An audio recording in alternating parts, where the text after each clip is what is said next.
Today we talk about Perdition's Mouth Abyssal Rift. This is a dungeon crawler, and some of you already are rolling eyes. Oh, another one. Yes, there are many dungeon crawlers coming out these days, and I say, hooray, that's great, because it's a fantastic genre.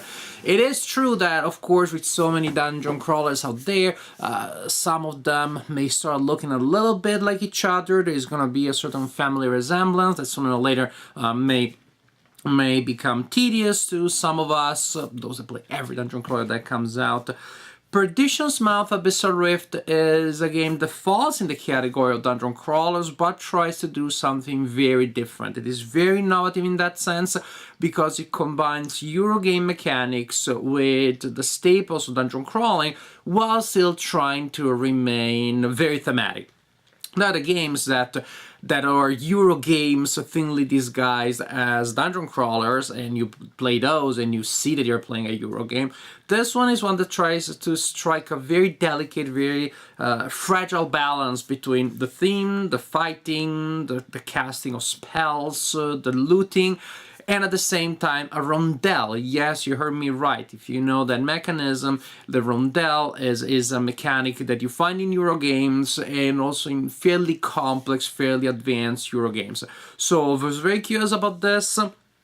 Very excited about it. Let me show you the game in detail. The box is pretty heavy. It's full of nice mounted boards and plastic miniatures.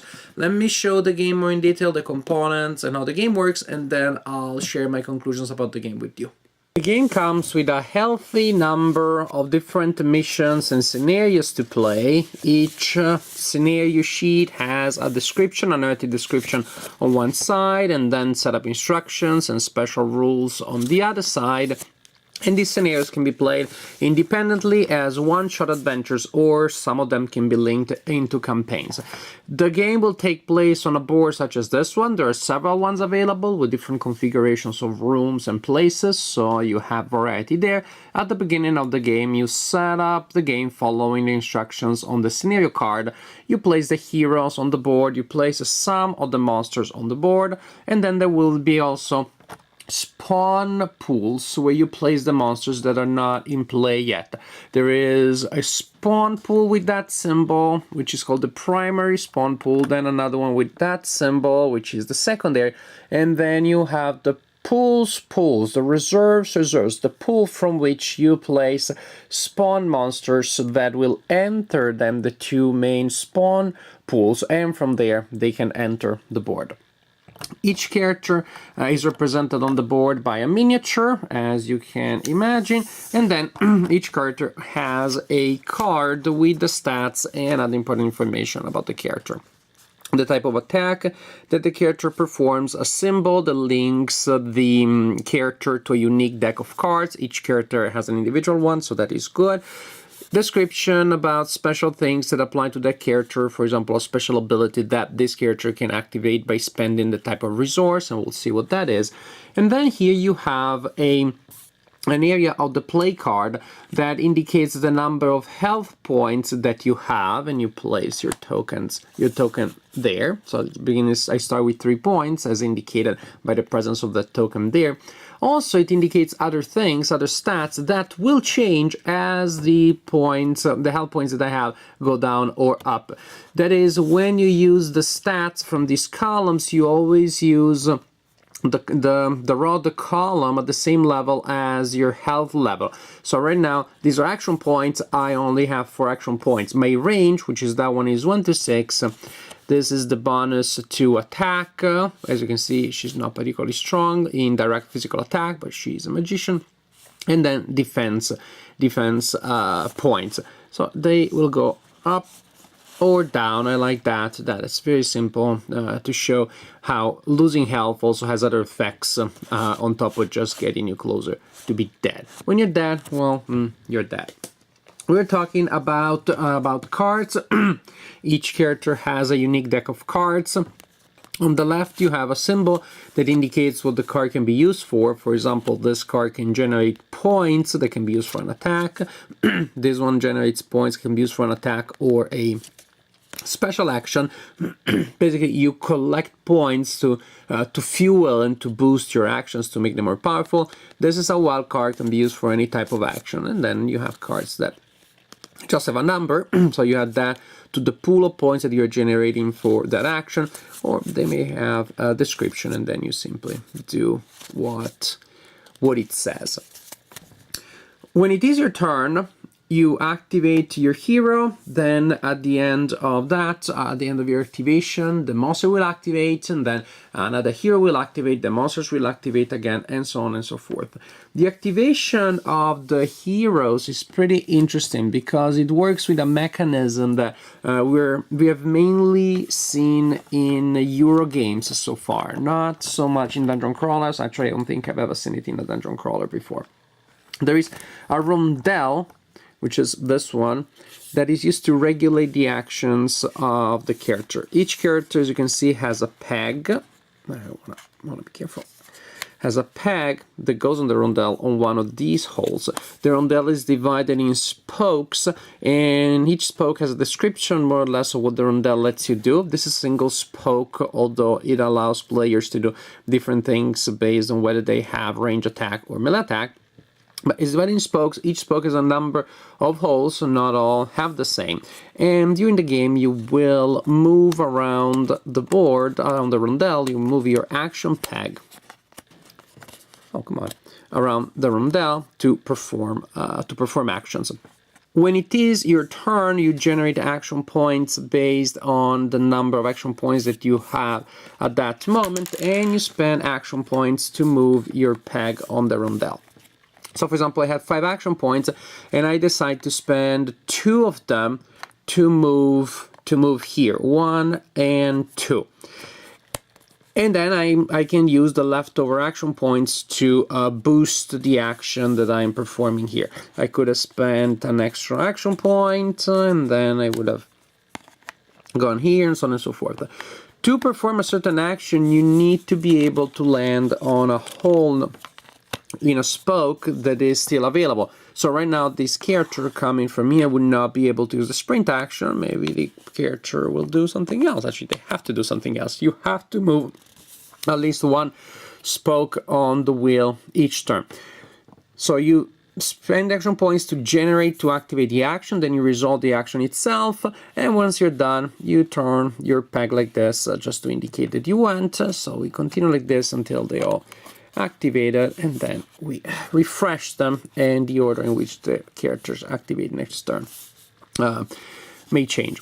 The general idea is that the things that you're trying to accomplish, unless it's something super simple like resting or moving, if it is something that requires a test to be passed, you will play cards to generate points against a target number for that task. For example, to attack a monster, I need to generate attack points that will beat, not just match, but beat the defense of the monster. Suppose, for example, that I'm attacking, then I decide to play this card, and I am generating 3 points for an attack. This one could be used for an attack too, but I decide to save it for a rainy day. I add this one, which could be used for an attack, and I have 4. So I have 4 in that attack. Then other players may aid you if they're within range. The further they are, the less effective their aid is. Basically, they're spending cards appropriate to the action that you're trying to perform, and they add their numerical value to your action. But the further they are, the higher is the penalty, so they lose points that they could otherwise add to your total. You may use effects. You may have several sources from which you'll be able to generate points. However, once you are done and you're resolving the attack, then you cannot add them afterwards if you don't like the result. The enemies have values that are indicated here, and so what you're trying to do is to beat the defense of when you're attacking, the defense of the enemy. And also, as you can see here, you have the movement of the various enemies, the range, the number of health points that they have. Some will just die with a single hit, the attack strength, and the defense. And And here we have the same idea, the same monsters, but with the hard version. And then here we have another type of monsters, the insectoids.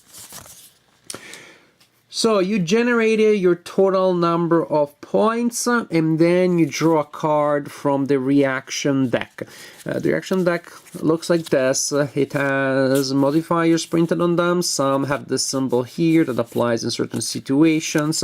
So you draw a card and you add it to the defense of the opponent. So for example, if I'm attacking an acolyte that has a defense of 1, then I draw this.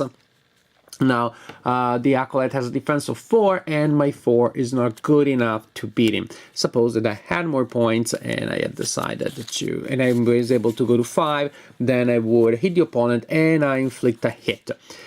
So as you can see, there is a variety of ranges of ways in which they may add to their defense and make things surprising for you at the last second. Other actions that you can perform, well, you have the regular attack, and you may also spend action points to boost your action. You may sprint, and then once you start moving, you also draw a card from the reaction deck, and you add the bonus to the number of movement points that you have. Defend, you get a number of shields based on the points that you generated. You also get to draw a card, and you retain those shields until the next turn, and they increase your defense level. Charge, you move and then you attack. Rest, you get no aiding is allowed, but then you also get to refill your hand. Then bash or aim shot, basically more powerful attacks than in the regular version of the attack. Move, and then special, you're activating special actions on your card, or a special action that your character is otherwise able to perform. Attack, sprint, we saw this. So this is how the thing works. After that, the monsters will activate. How do they do so? Well, they have their very own rondel, which is this one, which is here. And also they have a dial at the beginning, in the middle, that tracks the threat level. The threat level goes up based on certain game effects, and that will affect things on the board. The higher the threat level, as you can imagine, the worse it is. They have a token that goes here, and when it is their turn to activate, the players draw a card from the reaction deck. And suppose, actually it is a 1. If there was a 1, that would be the easiest. Suppose it is a 1, then you simply move the token of the monsters by 1 spoke on their will, moving clockwise, and you resolve the effect that is. Describe that. That applies to every monster on the board that can physically perform that action. In a certain sense, every monster activates every time. So those guys like to keep busy. So right now, every monster which is in range to attack a character would attack that character. And to attack, it works like the way we know. They are drawing a card and adding to their attack and trying to beat your defense, and you can boost your defense with various effects. But that is the general idea. If they hit you, you lose a health point, and all of those other things that you saw earlier. Move, then they simply move, trying to reach their closest enemy. Attack, spawn. When the monster token reaches that space, you look at the corresponding spawn pool, and you spawn a monster from that pool. Move, attack, etc., etc. And then also this one means that a monster comes from the other pool. If the card that you drew has this bullseye symbol, then you also move monsters from the reserve pool that I showed at the beginning to the spawn pools. So you make more monsters available to join the fight. If the reaction cards that you drew is more than 1, then you simply move that number of spaces on the action wheel of the monsters, and you resolve every action along the way. So that also means that if you have a lot of them you may want to mark where the monsters are going. For example, this is the situation at the beginning of the monster's activation. We drew this card, 1, 2, 3, 4, we place that token there, and then we simply move and resolve all actions until we reach that space. So now all the monsters that can attack will attack, and maybe no one is in range to attack. But then they all move, and now oopsie doopsie, some of them will be able to attack. Then we resolve their attack, and they attack us, they inflict damage, etc., and then we spawn new monsters. This is the general idea. Players activate spending cards, performing those actions, and selecting actions from their rondel. Then the monsters activate according to the movement of that token on this wheel, and the game continues like this until the players are all dead, or until the players continue until they are able to complete the mission that have been assigned to them in the scenario. This is not dungeon crawling for Eurogamers, although they are more than welcome to join us. It really is dungeon crawling, thematic gaming with an interesting, innovative mechanic that I believe adds to gameplay. If you can make the transition and kind of like unlearn some of the things you know about dungeon crawling, then I think that this game has a lot to offer. Because the rondel does not feel abstract, does not feel gamey as I was afraid it could. Most of the time you're still able to do most of the things that you want. And actually, most of the times, as you're trying to plan the next action, it's a matter of finding a trade-off. I can do the best thing that I have in mind, but then I'm spending a lot of actions to get there, maybe spending resources to do that. Or I can do the second best thing, or the third best thing, and save some actions, save some cards to do something else. So there was a very interesting trade-off. I was afraid, it's something I don't like, of course, when in games you get stuck. There's a turn in which I'm not doing anything really useful. This rarely happens, and when it does happen, it's not because you're just stuck without options, but maybe because that is a choice that you made to put yourself closer to a position where you'll be able to do something else next turn. So you can see it as a preparation. I never got the sense, even when I wasn't doing much in a turn, that I was just forced to skip a turn. And so I like this, and I don't feel, as I was also afraid, that it would feel abstract because there was, like, say, too much control on the future. It's too rational, it's too dry, too much control on the rondel.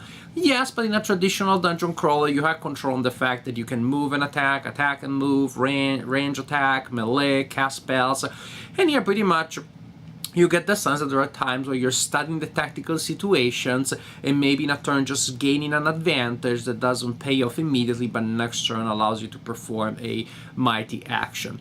So there is a nice element there. Yes, you can control your hero. I would say you can control the hero with as much planning and strategies as in a traditional dungeon crawler like Shadows of Brimstone or Castle Ravenloft, Wrath over Shardalon, but at the same time, you have to do some thinking. This is not on autopilot. You always have to consider the options. You have to consider what the other players are doing.